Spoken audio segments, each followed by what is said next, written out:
Adili Jokowi, tangkap Jokowi, adili Jokowi, tangkap Jokowi. Orang-orang ini bisa dicek. Orang-orang yang memaki, menghina Pak Jokowi adalah para pengecut yang tidak berani tampil ketika zaman Soeharto. Dan akan ada gerakan mahasiswa dan masyarakat di kota Solo yang juga topiknya adalah adili Jokowi, itu masih terus akan terjadi. Ya, kita bisa lihat mengapa gerakan ini muncul. Ini bisa saja merupakan awal dari gerakan sebuah reformasi politik. Jangan lupa, pada awalnya yang namanya reformasi 1998 itu diawali oleh gerakan-gerakan mahasiswa yang bersifat kecil-kecilan. Dan adili Jokowi, ungkapan ini seringkali kita ketemukan di berbagai tempat, dan bahkan para pihak dengan menggunakan cat atau piloks menulisnya di beberapa tembok dengan tulisan adili Jokowi. Bahkan tak sedikit pula yang melakukan demo-demo kecil dengan membawa spanduk bertuliskan adili Jokowi. Apakah pantas Jokowi harus diadili? Tentu itu semua jawabannya ada pada orang-orang yang merasa kepemimpinan Jokowi mengganggu usaha mereka atau mengganggu diri mereka. Dan mungkin juga ada beberapa urusan mereka yang terganggu dengan keberadaan Jokowi. Ternyata hal itu dimulai dari seorang imam besar Front Pembela Islam, yakni Habib Rizik Habib Rizik pernah memberikan atau mengeluarkan beberapa statement dengan kata atau kalimat adili Jokowi. Dan pada kesempatan video kali ini kita akan tampilkan kembali bagaimana statement dari Habib Rizik dan ditimpali oleh beberapa netizen. Dan terkait dengan adili Jokowi, banyak pihak yang selama ini menjadi musuhnya Jokowi sering meneriakan itu hingga detik ini. Dan bahkan sepertinya mereka melihat bahwa Jokowi adalah musuh negara ini. Ternyata Jokowi memang sangat disanjung oleh penduduk atau oleh netizen atau oleh rakyat Indonesia. Tetapi hanya segelintir orang yang merasa dirugikan atau yang merasa tidak diuntungkan selama Jokowi memimpin bangsa ini. Oleh karena itu, mereka selalu meneriakan adili Jokowi, adili Jokowi.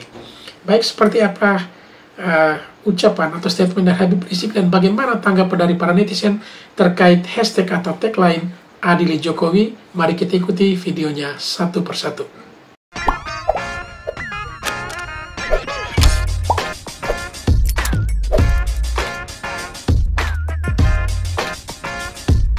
Adili Jokowi, tangkap Jokowi, adili Jokowi, tangkap Jokowi. Astagfirullahaladzim, astagfirullah, Masya Allah, astagfirullah. Memalukan sekali ini, sangat-sangat memalukan. Ini yang dibilang Habib Rizik, orang zuriyah Nabi, tapi gayanya nggak ada, jauh bahkan berbalik 180 derajat. Kalau bisa 360 nol lagi, 180 derajat dengan apa yang diajarkan oleh Rasulullah. Saya sebagai orang muslim ternyata terjawab sudah. Kenapa selama ini ada tulisan-tulisan adili Jokowi ini? Dari sini nih kompornya nih. Ini Pak Prabowo benar-benar harus aware ini sama orang ini. Ini sudah bikin kegaduhan Pak Prabowo. Pak Prabowo benar-benar harus aware sama orang ini. Dan mungkin saja orang-orang seperti ini dapat pesanan khusus, ya kan? Hidupnya dari mana gitu. Jadi mengandalkan kayak gini, ngomporin orang Islam, umat muslim, jamaahnya kayak gitu, ya Allah, dengan kata-kata bahasa-bahasa yang kasar, bahasa-bahasa yang kotor gitu ya. Ya Allah ya Rahman ya Rahim. Rasulullah tidak pernah mengajarkan kayak gini. Rasulullah itu sangat lembut gitu loh. Walaupun Umar bin Khattab sebagai orang yang dianggap sahabat Rasul yang paling preman, tapi dia nggak pernah mengeluarkan kata-kata yang seperti ini. Ketika sudah masuk Islam, kemudian dia jadi menjadi khalifah, tidak ada. Astagfirullah, kita istighfar nih. Saya juga heran kalau ada teman-teman saya nih yang orang-orang pondok ya, tamatan Arab dan sebagainya, mereka mengapresiasi model imam kayak gini nih, dianggap imam pula. Imam apaan? Dalam Ahlus Sunnah wal Jamaah itu nggak ada imam-imaman itu. Imam-imamah itu kan malah ala Iran gitu loh, Syiah itu loh. Mana ada imam-imaman di Ahlus Sunnah wal Jamaah? Heran saya. Jadi paradok pemikiran dia ini kebalik-balik. Mereka ini memahami Islam, mereka ini belajar di pondok, kemudian malah mengakui yang kayak gini-gini ini. Heran saya. Saya juga anak pondok, anak UIN ya kan. Saya hanya menyayangkan aja kata-kata banyak habib-habib yang sangat lembut ya. Banyak habib-habib yang mengeluarkan kata-kata yang bijaksana. Itu mungkin yang itu aja yang kita pedomani. Kalau habib-habib yang kayak gini ini bukan habib ini. Cuma gelar-gelaran doang, tidak merasuk dia. Zuriyah Rasul itu nggak merasuk dalam hati dan kalbu, hati atau kalbunya itu. Nah, jadi hanya ada kebencian, dendam. Jadi dari ucapan, kata-kata, mata, tatapannya itu hanya kebencian dan dendam yang keluar itu. Emosi orang kalau dendam, emosi keluar kata-kata itu setan yang muncul ya kan. Agama kan mengajarkan itu. Dia belajar agama nggak sih ini orang? Orang kalau marah, benci itu setan itu. Jadi setan yang muncul itu loh. Bukan rahmat lagi yang muncul. Masya Allah. Jadi teman-teman, kita jadi tahu ini ternyata selama ini propaganda Adil Jokowi ini ada kolaborasi orang-orang seperti ini dengan orang-orang lain yang pesanan dan sebagainya, kita tidak tahu. Ya kan? Dari sini nih pangkal balanya nih. Ya kan? Jadi saya heran kalau ada ustadz-ustadz penceramah sebagainya pakai bahasa-bahasa itu terhadap Pak Jokowi itu kan. Ngeri saya. Mereka bela Jokowi, mereka bilang Pak Prabowo. Lu tahu nggak sih? Kalau Jokowi diadili, kemudian Gibran diadili, Pak Prabowo juga ikut. Di mana sih? Setengah kayaknya. Karena kan Pak Prabowo satu paket dengan Pak Gibran, dengan Mas Gibran. Nggak logis itu loh. Jadi kebencian mereka, kedendaman mereka itu mematikan logika dan rasionalitas mereka. Prabowo dan Gibran nyatu satu paket kok. Masa dua-dua? Kalau hilang satu nggak bisa, yang presidennya aja nggak bisa begitulah. Pak Prabowo sudah mengakui Pak Jokowi mendukung dia. Nah terus lu bilang Pak Prabowo bukan bagian dari Jokowi? Ya bagian dari Jokowi lah. Gimana sih? Gak logis dan rasional gitu loh pola pikirnya. Kenapa? Kebencian.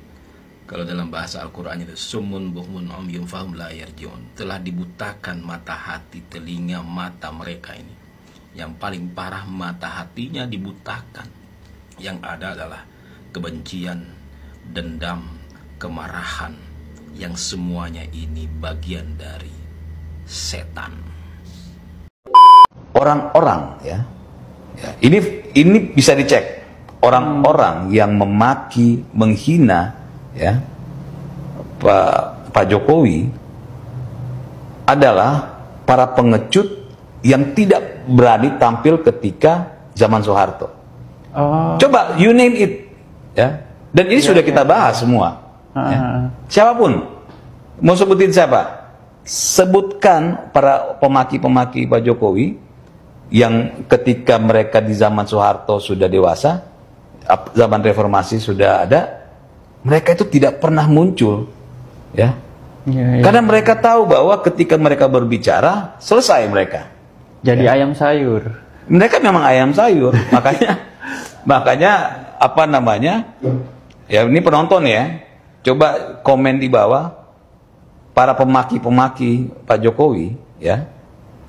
Itu ada nggak mereka tampil di zaman Soeharto ya. Ini kan yang pemaki-pemaki kan orang tua juga banyak nih kan. Iya. Coba kalian sebutin nggak ada mereka di zaman Soeharto. Tidak ada sama sekali ya. Mereka bisa berani ada saat ini karena Pak Jokowi membiarkan ya mereka melakukan hal itu. Ini keren ya. Ya, siapa yang komentar bisa membuktikan para pemaki itu ada di zaman Soeharto? Nggak ada. Karena akan ada gerakan mahasiswa dan masyarakat di kota Solo yang juga topiknya adalah adili Jokowi, itu masih terus akan terjadi ya. Kita bisa lihat ya mengapa gerakan ini muncul. Ini bisa saja merupakan awal dari gerakan sebuah reformasi politik.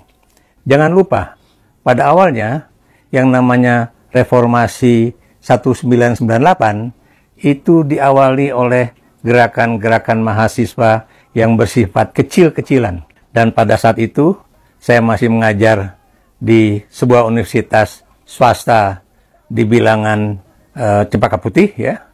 Dan pada saat itu tidak ada orang atau guru besar yang saat itu percaya bahwa gerakan mahasiswa itu bisa menumbangkan Presiden Soeharto. Namun saya pada saat itu masih menjadi dosen juga di situ, dan salah satu murid saya itu adalah almarhum Pak Kolonel Sarifuddin Tipe. Pada saat itu beliau masih kolonel ya, yang kemudian menjadi juga komandan pasukan di Aceh, dan kemudian menjadi juga komandan di sebuah teritorial ya, komando teritorial di Aceh. Beliau terakhir menjadi rektor Universitas Pertahanan Indonesia, sebelumnya juga pernah menjadi komandan Sesko AD di Bandung ya, atau Seskuad di Bandung. Nah, apa yang ingin saya katakan di sini ya, yang namanya gerakan mahasiswa itu bisa saja terjadi kecil-kecilan. Tapi ketika itu sudah membesar dan kemudian rakyat mendukung, golongan menengah ke atas juga mendukung ya, apalagi Anda tahu golongan menengah saat ini sedang terjadi pemiskinan ya, mereka turun menjadi orang-orang yang miskin, dan bukan mustahil suatu saat ini akan juga berkembang menjadi gerakan yang menyatu. Dan biasanya kalau itu sudah menyatu, tidak ada pilihan lain pada saat itu ya. Akhirnya yang namanya ABRI, khususnya TNAD, itu mendukung gerakan reformasi. Nah, coba kita lihat ya, apa yang disebut dengan tanda-tanda publik makin murka terhadap Jokowi dan keluarganya ya. Mengapa demikian? Karena Anda tahu di mata mahasiswa sekarang mulai kemudian dibuka bahwa Jokowi bukan saja dipandang sebagai tokoh paling korup menurut OCCRP ya, tapi oleh rakyat Indonesia dia juga kemudian benar-benar korup, bukan saja dalam artian uang, tapi juga dalam artian kebijakan ya. Misalnya bagaimana dia menjadikan Gibran dengan mengobrak-abrik Mahkamah Konstitusi ya untuk menjadi calon presiden 2023 yang lalu ya, dan kemudian menjadi calon presiden resmi pada 2024 yang lalu dan terpilih menjadi wakil presiden ya. Dan kita juga tahu ya, apa namanya itu masuk dalam kategori apa yang disebut dengan KKN. KKN itu adalah korupsi, kolusi, dan nepotisme. Kolusinya itu adalah bisa kolusi politik dan ekonomi yang sekarang sudah makin terbuka, termasuk dengan kasus pagar laut, kasus PSN PIK 2 ya, dan juga kasus-kasus yang lain ya. Dan kemudian nepotismenya itu juga tampak bagaimana dia kemudian menaikkan putra mahkotanya untuk menjadi wakil presiden Republik Indonesia. Kemudian Kaisang tadinya juga ingin dia jadikan menjadi calon gubernur pada pilkada 2024 yang lalu ya. Dan kemudian menantunya juga bukan cuma didukung, tapi juga direkayasa politik ya, untuk kemudian bisa menjadi calon gubernur Sumatera Utara dan terpilih. Dan dia juga masuk dalam kategori yang melakukan korupsi ya, melalui apa yang disebut dengan Blok Medan yang sampai sekarang tidak disentuh oleh KPK. Nah, kita lihat ya, tadi saya katakan bahwa awalnya ini hanyalah berupa tindakan-tindakan vandalisme ya, yang melalui suatu chat ya, itu chat yang dengan seperti mural gitu, dengan chat apa istilahnya itu, chat semprot ya, tulis adili Jokowi ya, yang kemudian langsung dihapus oleh misalnya polisi Pamong Praja dan sebagainya. Tapi kemudian kita tahu satu persatu gerakan itu misalnya ya menjadi suatu gerakan mahasiswa ya, di misalnya apa yang terjadi di Jakarta ya. Dan di Jakarta itu gerakan mahasiswanya lagi-lagi lebih banyak dilakukan di depan Polda ya. Jadi kenapa Polda? Karena Anda tahu polisi adalah suatu institusi yang seharusnya melakukan penangkapan terhadap seorang yang diduga melakukan korupsi, ya, atau kemudian juga orang yang diduga menjadi tersangka korupsi, bukan sekarang polisi digunakan oleh Jokowi sampai detik ini ya, untuk menangkapi ataupun menakut-nakuti. Misalnya kemarin yang terakhir adalah rektor sebuah universitas di Jakarta ya, dan kemudian rektor itu ditekan untuk supaya memecat seorang dosen ya, kepala departemen yang secara kebetulan melaporkan Jokowi ke KPK ya dalam kasus-kasus korupsi dirinya dan juga keluarganya ya. Dan kita lihat ya, ini juga terjadi di Bandung ya. Dan lagi-lagi ya, ini bukan cuma persoalan yang tadi saya katakan adili Jokowi dalam artian tulisan ya. Dan ini kemudian juga masuk ke Yogyakarta di bundaran yang namanya itu bundaran Bulak Sumur ya, depan UGM itu. Mereka kemudian juga menjadi suatu istilahnya itu gerakan-gerakan yang boleh dikatakan bukan cuma vandalisme adili Jokowi ya, tapi juga apa yang disebut dengan gerakan di Bulak Sumur itu ya, yang mahasiswanya itu juga meneriakkan agar Jokowi diadili ya, termasuk juga di Kota Solo yang tadi saya katakan ya, awalnya itu hanya berupa coretan adili Jokowi, tapi kemudian hari ini ya, kalau memang jadi, itu juga akan ada suatu gerakan mahasiswa dan juga masyarakat mengenai adili Jokowi ya. Dan bagaimana di Surabaya ya? Surabaya juga terjadi, Kota Malang juga terjadi ya. Jadi lagi-lagi awalnya cuma vandalisme, tapi belakangan ini kemudian menjadi gerakan mahasiswa ya. Malang tadi saya katakan juga awalnya cuma vandalisme tulisan-tulisan adili Jokowi ya, dan bertebaran di Kota Malang ya, dan ini langsung ditangani oleh polisi, langsung dihapus ya. Makassar juga demikian ya. Tapi lagi-lagi tadi saya katakan gerakan-gerakan yang awalnya itu hanya berupa suatu pernyataan melalui coretan-coretan, melalui cat semprot itu ya, yang kemudian dianggap sebagai vandalisme, sekarang sudah mulai bergerak dalam artian gerakan mahasiswa. Memang jumlah yang bergerak itu masih ratusan orang. Tapi jangan Anda lupa ya, bahwa gerakan mahasiswa itu sekali itu kemudian menemukan yang namanya itu eranya, itu bukan mustahil dia akan bisa semakin membesar ya. Nah, kita tahu ya, kemarin, hari Sabtu kemarin, mantan Menteri Koordinator Bidang Investasi dan juga Kelautan, ya, Maritim dan Investasi, Luhut Binsar Panjaitan, orang yang paling dekat dengan Jokowi, orang yang paling dipercaya oleh Jokowi, yang seakan-akan kalau sudah Luhut turun tangan, segalanya beres, ya. Hari Sabtu kemarin, dia membuat satu pernyataan pers, ya, bahwa 50% dari 500 triliun rupiah anggaran untuk bansos itu tidak tepat sasaran, ya. Ini diucapkan oleh Luhut di depan pers, ya. Kita tidak tahu persis apa tujuannya, ya.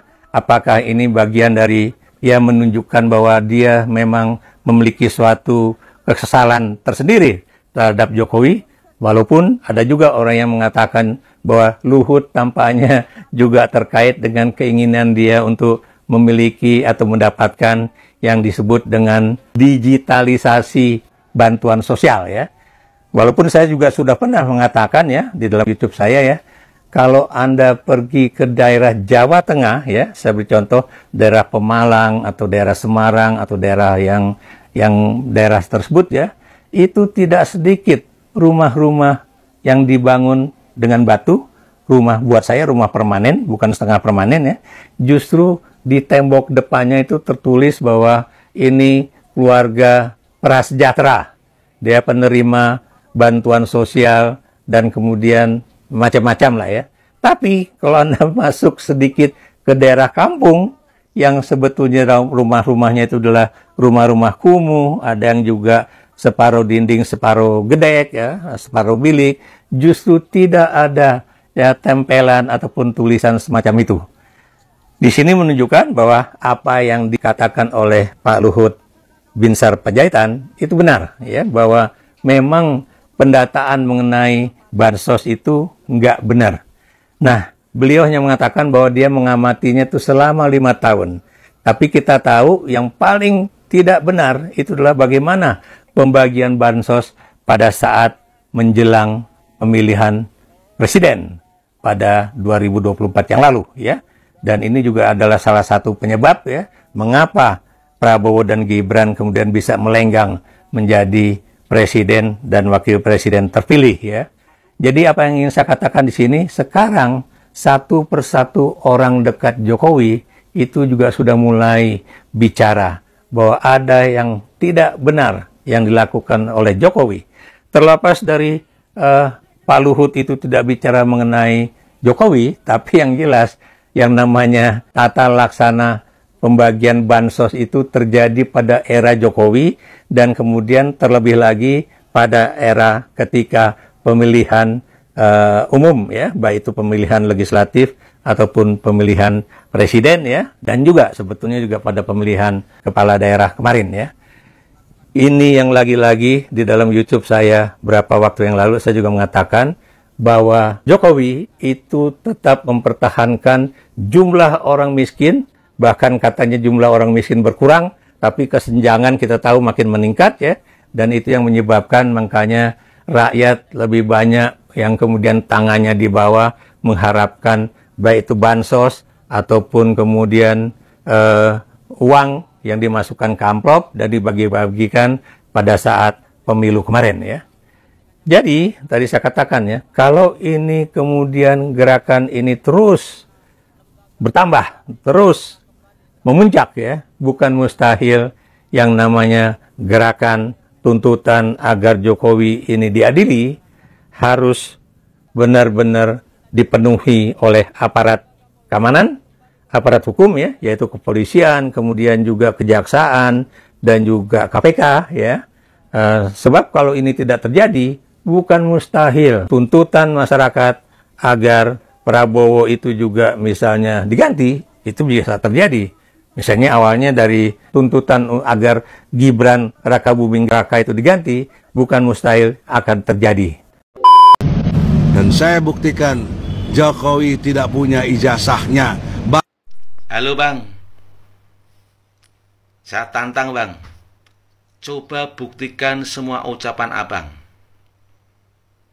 kalau Pak Jokowi tidak berijazah. Kalau memang tuduhan Anda benar, Anda sangat hebat sekali. Sekarang saya gantian bertanya kepada Abang. Anda seorang pengacara, ada nggak seorang mantan presiden 2 periode, pernah menjadi wali kota, pernah menjadi gubernur, yang tidak mempunyai ijazah? Jawab dengan hati nurani Anda, jangan unsur kebencian. Anda itu mengatakan semua itu karena unsur kebencian, karena di waktu beliau menjabat, organisasi Anda dibubarkan. Itu nyata, Bang. Anda seharusnya malu kepada diri Anda sendiri. Di luar sana, negara-negara tetangga itu sama membanggakan, sama melihat kagum, bangga,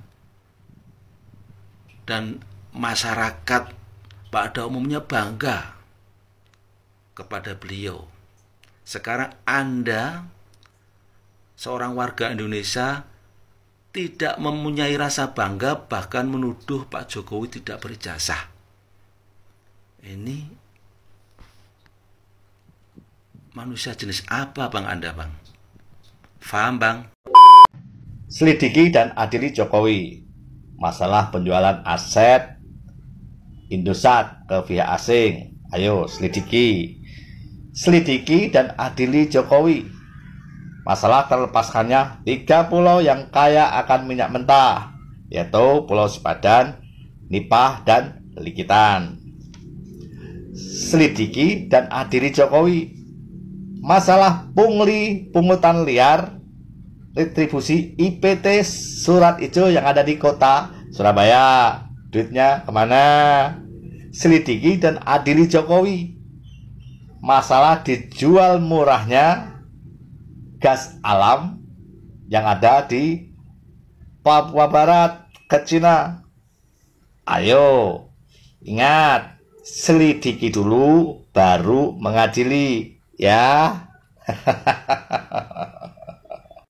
Di Jogja lagi banyak tulisan adili Jokowi di mana-mana. Ada di tembok-tembok, di jalan-jalan. Yang nulis adili Jokowi, yang nulis itu, yang coret-coret, itu ya cuma gerombolan 16% sama anak wabah itu tok. Anies Baswedan itu. Yang itu, yang provokator-provokator, itu tok. Ya buktikan dulu loh mas, sama lu nggak usah sok kowar-kowar. Gerombolan 16% aja kok pengen ngadili Pak Jokowi. Kamu matanya nggak melek lah, matanya kamu nggak buka lah. Ya boleh congor-congormu dancuk ngoceh ngono iku. Kon wong iki gak cocotmu dancuk ngoceh. Kamu lihat ke Solo sekarang. Rumah Pak Jokowi itu. Pecinta Pak Jokowi dari berbagai penjuru. Itu cara mengungkapkan ekspresi. Nah, ini bagaimana pembenci Pak Jokowi nggak stroke, nggak diabetes, nggak kencing manis, nggak senewan ya. Orang dibilangi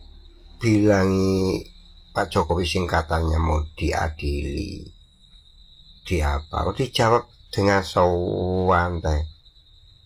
Itu hanya ekspresif. Dengan cara apa sih? Dulu katanya mau digulingkan, mau digantung, mau rumahnya digeruduk, omong kosong, tong kosong berbunyi nyaring. Ya itu biar aja. Sing katanya IKN-nya mangkrak, ngaku di Kalimantan Timur sini kok ngomong mangkrak. Temanku lu banyak yang kerja di sana. Adil itu Jokowi, adil itu Jokowi, adil itu Jokowi. Ya salah satu buktinya kan kelihatan tuh, Jokowi menempatkan IKN di tengah-tengah di ibu kota Nusantara Kalimantan. Itu tanda adil, adil itu Jokowi. Geng, kalau orang-orang itu boleh teriak suka-suka dia, kita juga boleh dong menarasikan positif tentang Jokowi. Jangan yang negatif terus menguasai alam pikir anak muda. Alam pikir anak muda di sosial media dikuasai oleh mereka-mereka yang kerjaannya menebarkan kebencian. Alah, narasinya nggak jauh-jauh banget untuk menyudutkan Pak Jokowi. Emang situ takut banget ya kalau Pak Jokowi terlalu kuat. Memang harus tokoh-tokoh situ aja ya yang harus diingat oleh benak masyarakat. Udahlah, masyarakat sekarang udah pinter, geng. Jangan lu anggap kita ini kagak ngerti apa-apa tentang politik. Kita udah cukup di ya, kamu nyam. Gue bilangin dah, kalau lu punya sisa uang lu beli buku ya, biar lu nggak gampang Bah. Jokowi itu hebat. Bagi saya dia presiden yang sangat hebat. Betul banget itu Ibu Irma Suryani Caniago, bahwa Pak Jokowi itu adalah orang hebat gitu loh. Dialah satu-satunya presiden orang sipil yang menjabat jadi presiden 2 periode. Inilah gerombolan-gerombolan sakit hati, gerombolan yang kalah di Pilpres kemarin. Mereka tidak terima gitu loh, bahwa Pak Jokowi itu adalah orang hebat. Jadi mereka tuh menggoreng isu apapun, seolah-olah Pak Jokowi itu salah. Padahal mereka sendirilah yang melakukan kejahatan, padahal mereka sendiri yang melakukan kesalahan. Jadi setiap hal yang terjadi di negara ini, mereka salahkan Jokowi. Padahal Pak Jokowi tidak tahu sama sekali apa yang terjadi gitu loh. Pagar laut itu, contohnya. Itu pagar laut itu sudah dari dulu, sebelum Pak Jokowi menjabat sebagai presiden. Ternyata itu didalangi oleh perusahaan yang dimiliki oleh kader partai PDIP.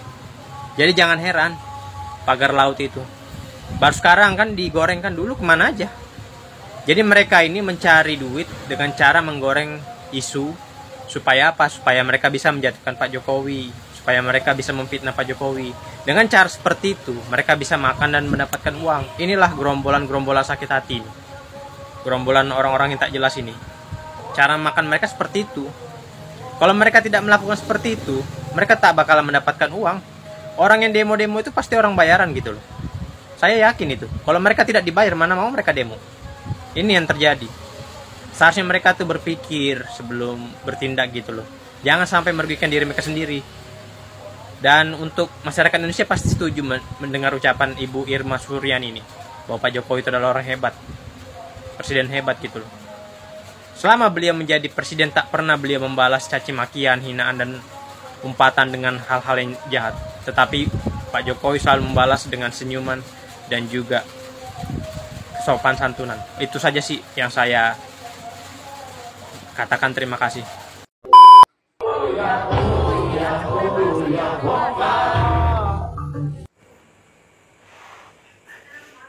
Hei, yang teriak-teriak adili Jokowi di Jakarta, bawa spanduk, bawa lagu Iwan Fals bongkar.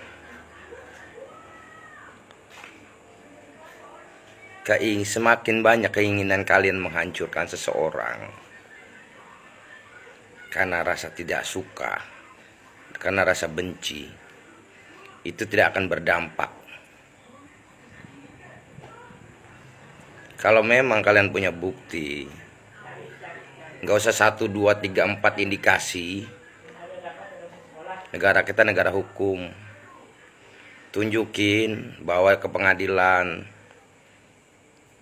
alat buktinya. Kan negara kita kan cukup 2 alat bukti.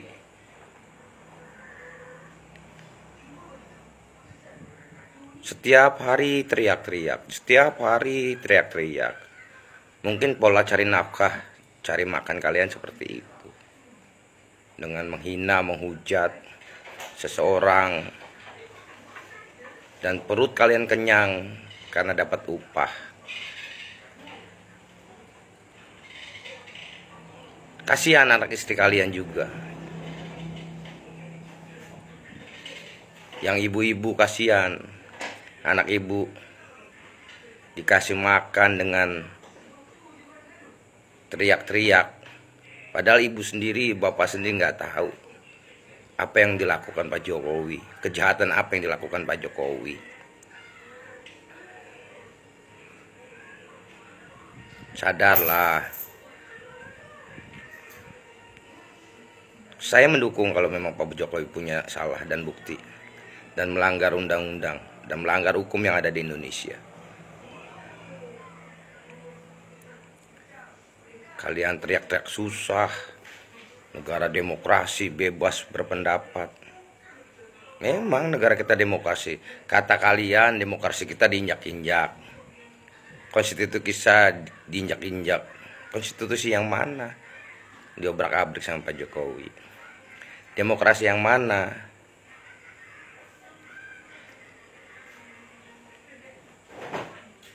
Kalian setiap hari menghina, mencaci maki atas nama bebas mengeluarkan pendapat, atas nama demokrasi. Kalian memakai topeng demokrasi, memakai topeng demi negara tercinta. Kalau demi negara tercinta, kalian kerja yang benar, kasih makan, kasih nafkah dengan hal-hal, dengan rezeki yang halal.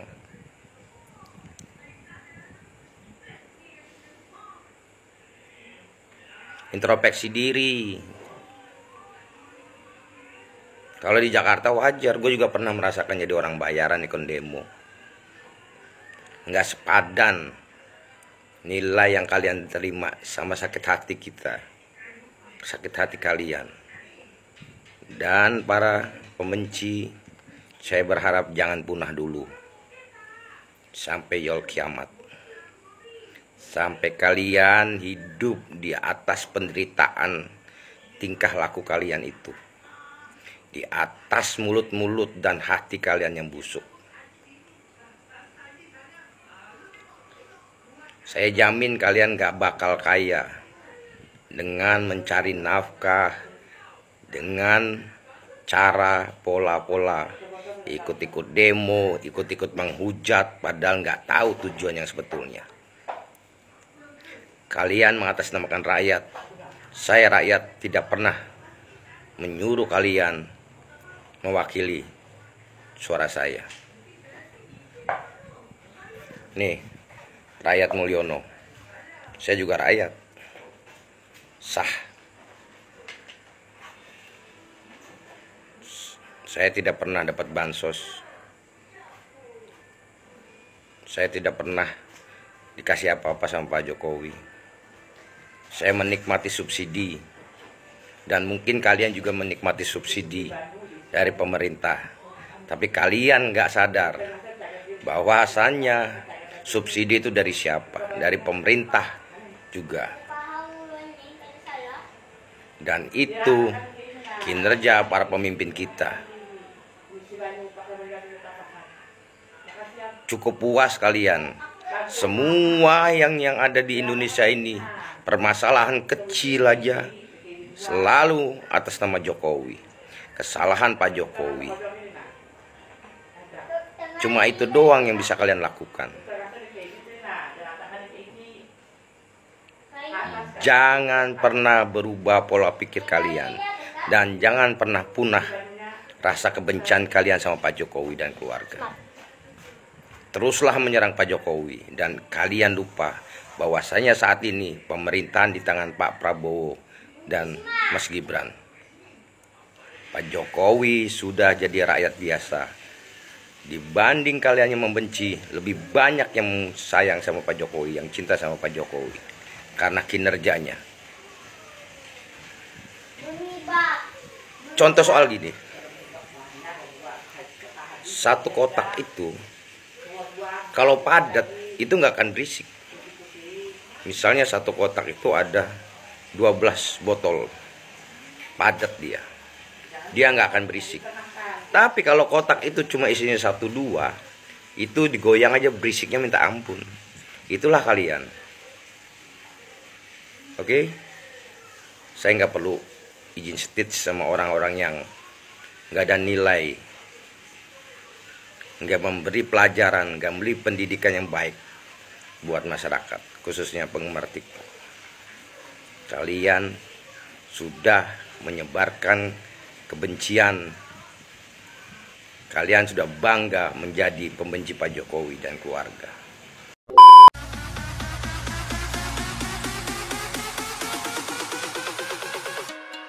There's nobody